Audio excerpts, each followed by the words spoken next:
Don't you want devoted followers who leave their families for you, give their money to you, give their bodies to you, give up their lives for you, consider you God, and will kill for you? Don't you want to become a cult leader?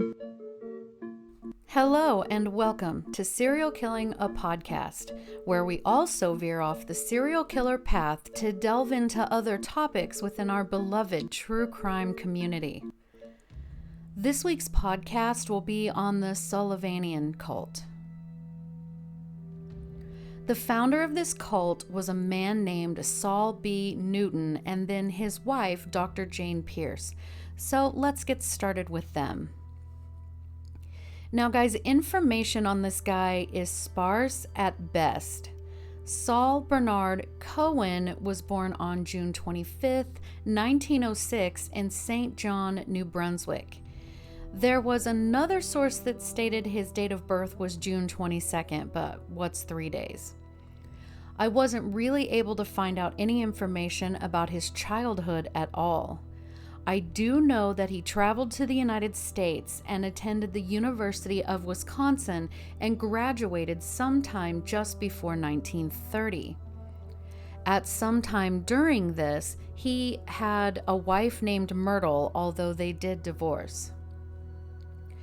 After graduating from the University of Wisconsin, he traveled to Chicago, where he associated himself with these radical circles at the University of Chicago, himself becoming a unionist, anti-fascist, and became an official member of the Communist Party of the United States of America in 1933 when he was 27 years old. He was also a member of the Social Service Employees Union, the International Labor Defense, and involved himself in several demonstrations.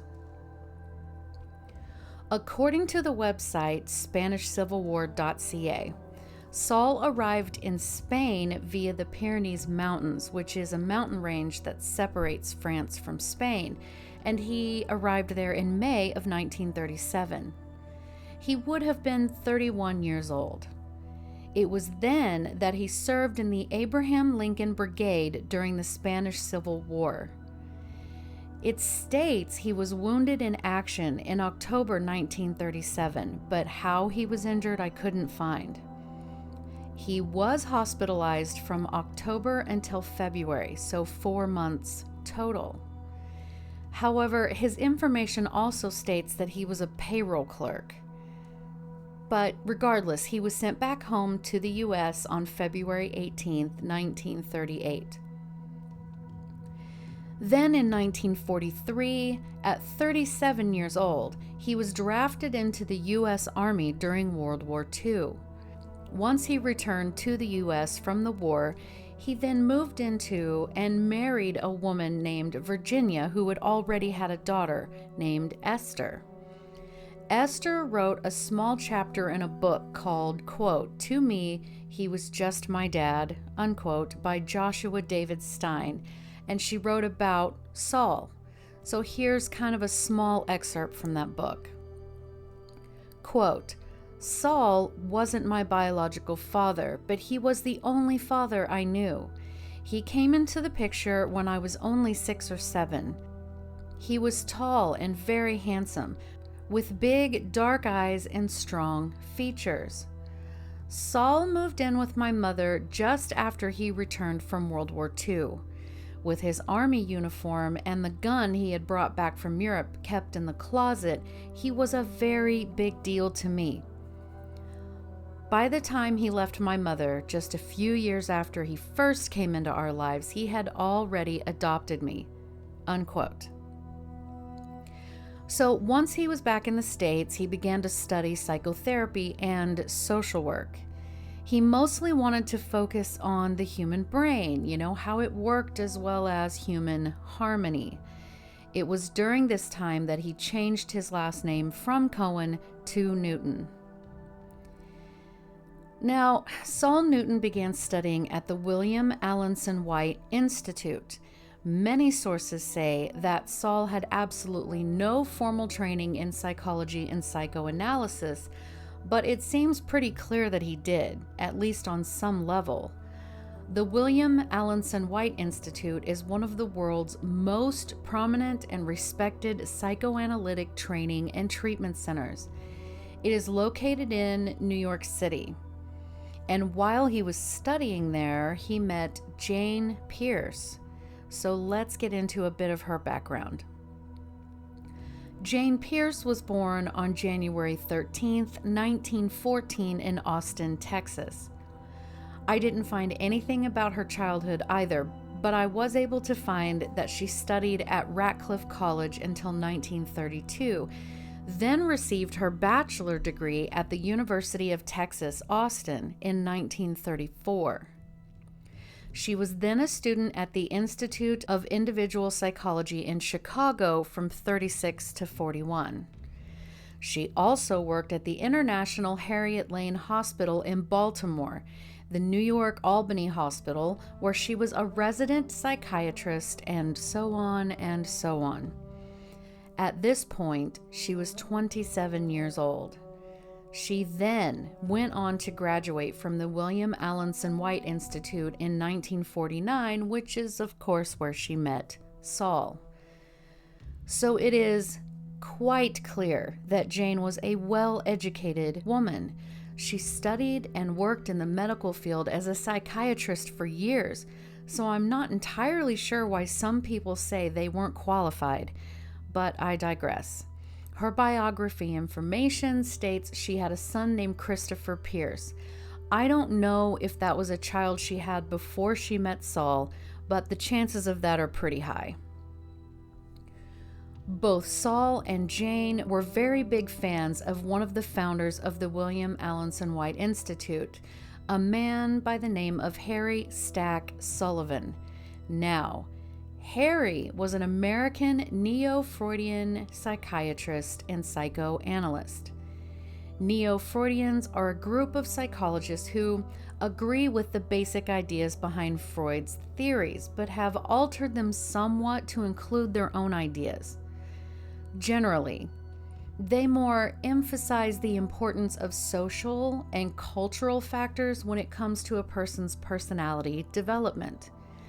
Freud's ideas about psychology are, of course, let's say very interesting in and of themselves, but that can be the subject of another podcast, so let me know if you'd like me to make one on anything like that.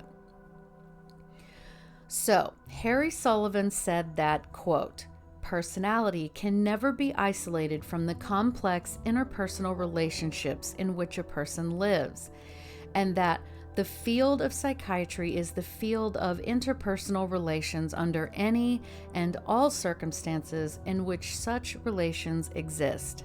Unquote. Harry studied Freud, Meyer, and White, devoting years of clinical research work to help people with psychotic illnesses.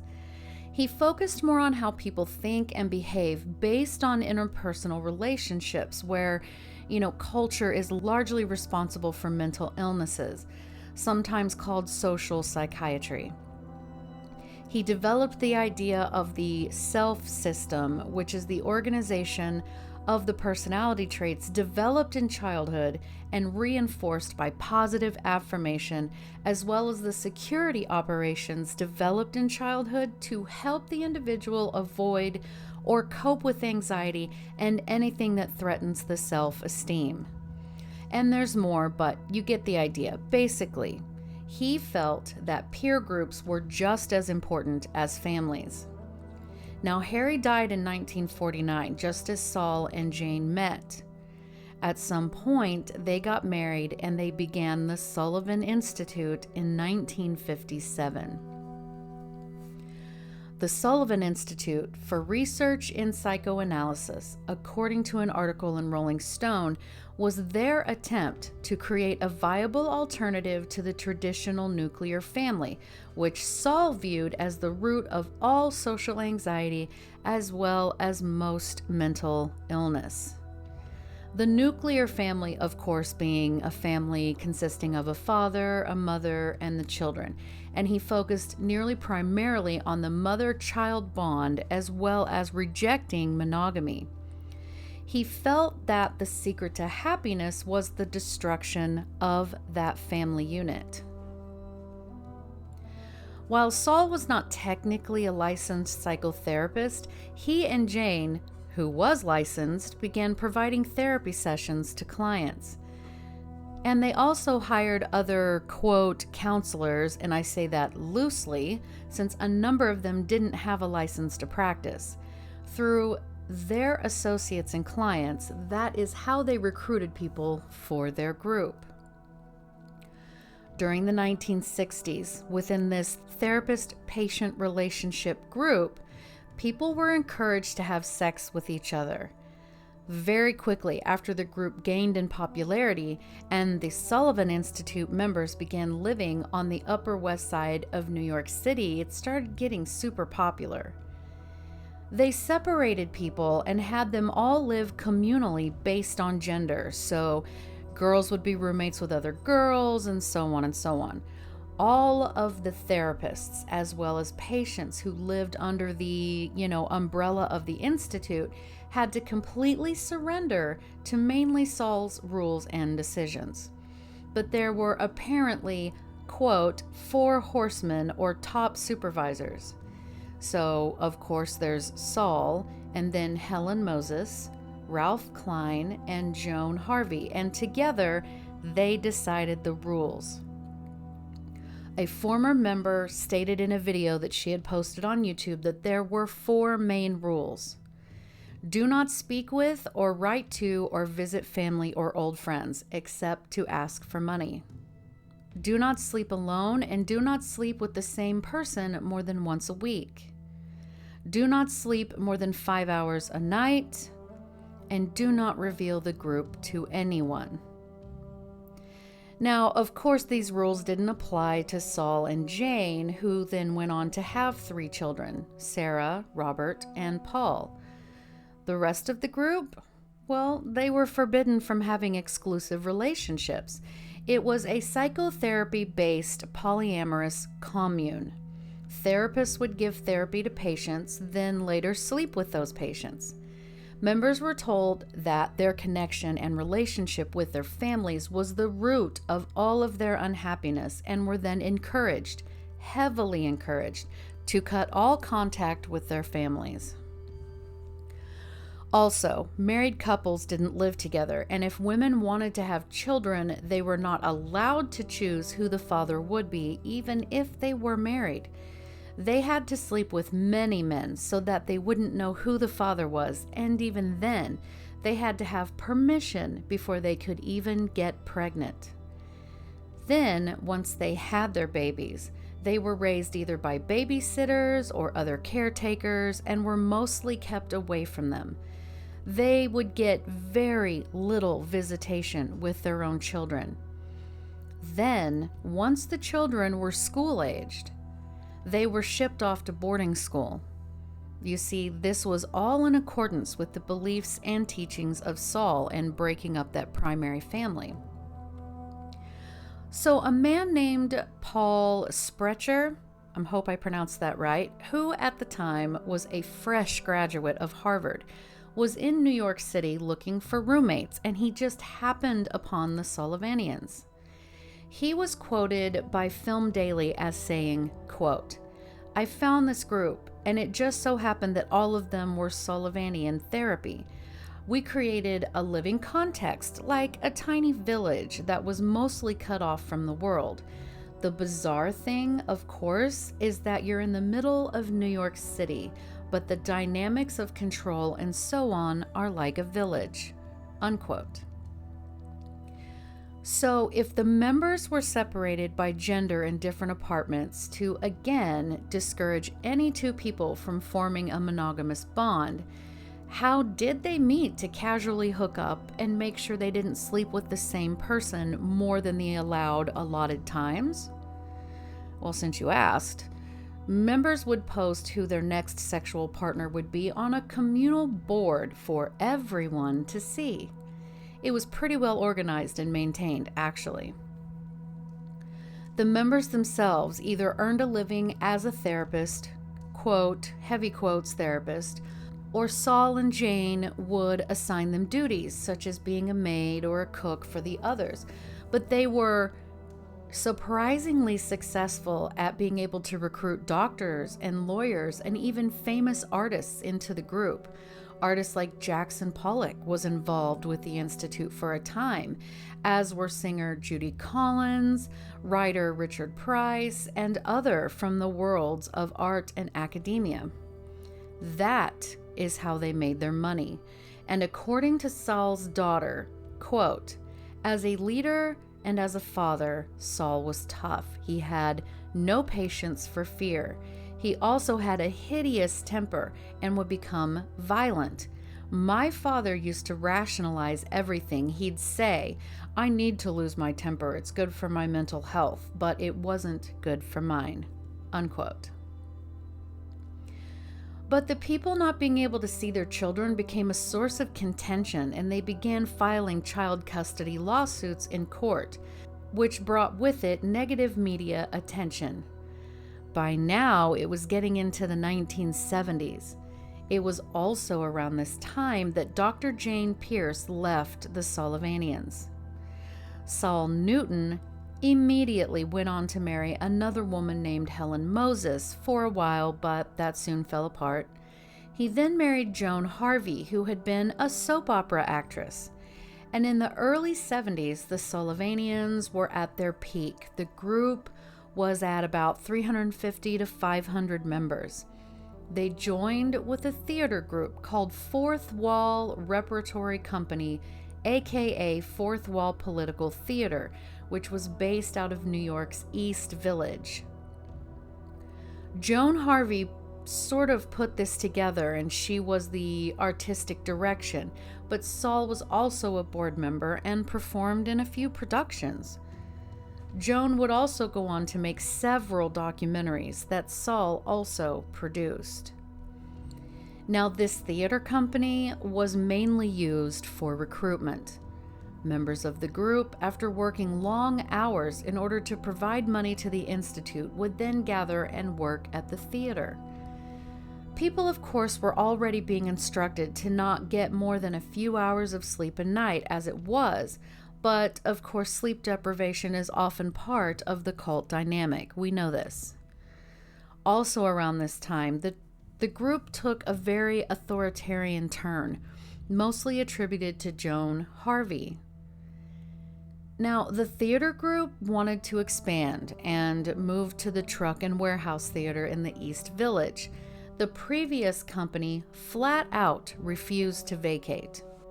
So, in a very destructive turn of events, the Sullivanians took over the space completely and vandalized the other group's props and sets.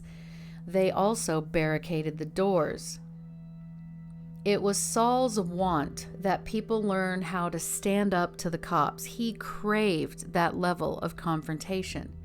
3 people were arrested. And then, guys, as all things do, it all came to a head in 1979. Specifically, on March 28th, Reactor 2 at Pennsylvania's 3 Mile Island Nuclear Generating Station had a partial meltdown. This caused a radiation leak and was rated a 5 out of a 7 scale rating system and described as a, quote, accident with wider consequences, unquote. This accident pretty much solidified the thoughts that nuclear energy was dangerous, and it sparked a wave of anti-nuclear movements where activists, and the general public really, voiced their concerns about regional health effects from this accident. And even though it was determined that there was only a small, statistically non-significant increase in cancer rates, according to sources, I don't know if I believe that or not, it did nonetheless set a precedence. Once the Sullivanians knew this had happened, they sort of mass exodused south to Orlando, Florida, because they believed it would also destroy New York's Manhattan area. But a few weeks later, about 250 or so of the members went right back up to New York. But anyone else that did not go to Orlando in the first place was outwardly and openly degraded by Saul, and any members who even talked about the incident could potentially be kicked out of the Institute. For one member, they said, quote, "This was the moment that the fourth wall smashed closed. It was very scary," unquote. Another ex-member said, quote, "After the 3 Mile Island incident, paranoid beliefs and distortions of reality began to set in.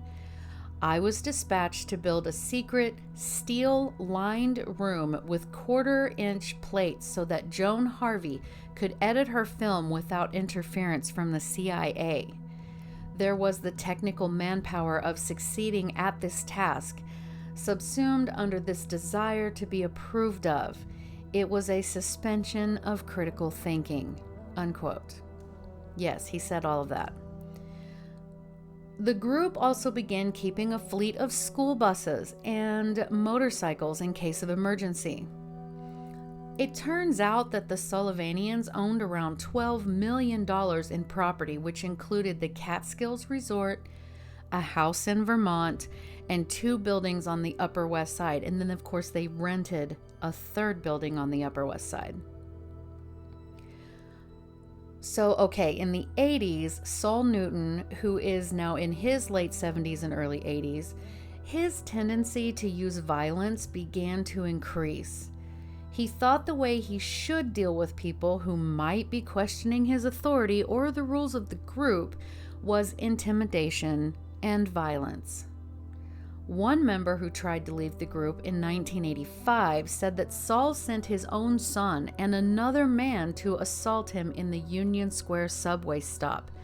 Those 2 men actually threatened to kill him. Around this time, Saul was divorced yet again and married a woman named Helen Fogarty. She was a psychotherapist who encouraged her own babysitter, who was also her patient, to sleep with her husband, Saul. The babysitter later stated she absolutely did not want to do that, but that she felt she had to because the Institute paid for all of her expenses. So by this point, the membership of the Institute was now declining pretty rapidly. It was mostly due to the lawsuits against the group that was now being described as a psychotherapy cult. People were filing child custody lawsuits in greater numbers. The group was being talked about in publications such as the New York Times and People magazine. Some of the children that had grown older were accusing others of sexually assaulting them when they were little. The group itself was under investigation due to alleged professional misconduct by its therapists, but also because it was becoming glaringly obvious that Saul was suffering with some form of dementia. He was extremely paranoid and increasingly unbalanced. Finally, a real diagnosis. He had Alzheimer's disease. Now, Alzheimer's, according to the Mayo Clinic, is a progressive disorder that causes brain cells to waste away and die. It is the most common form of dementia. It is a continuous decline in thinking, behavioral, and social skills that disrupts a person's ability to function independently. There are 7 stages. Stage 1 is normal. Stage 2 is aged forgetfulness. Stage 3 is mild cognitive impairment. Stage 4 is mild Alzheimer's disease. And then it goes on through the stages: moderate, moderately severe, and then severe. People suffer with mental decline, difficulty thinking and understanding, delusions, disorientations, forgetfulness, mental confusion, difficulty concentrating, inability to form new memories, aggressiveness, agitation, irritability, lack of restraint, personality changes, hallucinations, depression, paranoia, and eventually deteriorates to inability to combine muscle movements, loss of appetite. The brain is basically pulling itself apart. Saul Newton died in 1991 in a hospital in Brooklyn from septicemia after battling Alzheimer's, according to one of his daughters. His last wife, Helen, was in the process of divorcing him and leaving the group as he lay on his deathbed. A few years after his death, the state actually revoked Helen's license to practice psychology, though she has since been recently reinstated, though how, I don't know. After his death, the group pretty much dissolved. In total, Saul Newton had 6 wives and 10 children. He and Dr. Jane Pierce together wrote the book, quote, Conditions of Human Growth, unquote. The people that were in this group are kind of divided. Some look back on their experience and criticize their time as a Sullivanian, and yet others absolutely cherish their experience. It was formed during a time when the counterculture was beginning. People wanted a different life experience. And many ex-members get very upset when they hear the group being referred to as a cult. So what do you think? Leave me a message on Instagram @serial_killing or a comment on the YouTube video. Consider sponsoring the podcast, and as always, thank you so much for listening. I appreciate you guys more than you will ever know. Have a great day.